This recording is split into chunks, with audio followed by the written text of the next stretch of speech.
मागील भांडणाच्या कारणावरून राहुरी शहरात 2 गटात रविवारी रात्री उशिरा तुफान मारहाण झाली।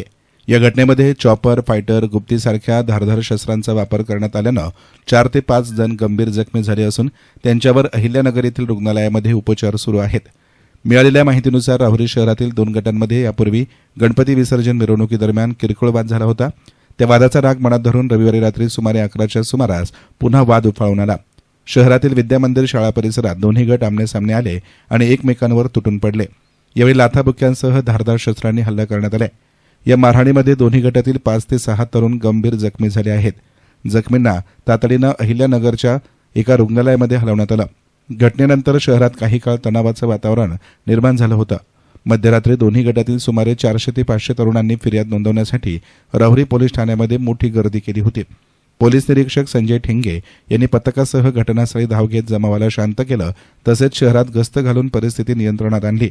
दरम्यान जखमींवर अहिल्यानगर येथील रुग्णालयात उपचार सुरू असून दुपारपर्यंत याबाबत राहुरी पोलीस ठाण्यामध्ये अद्यापपर्यंत कुठल्याही गुन्ह्याची नोंद नव्हती। इस्तान मीडियासाठी प्रतिनिधी गोविंद फुनगे, राहुरी।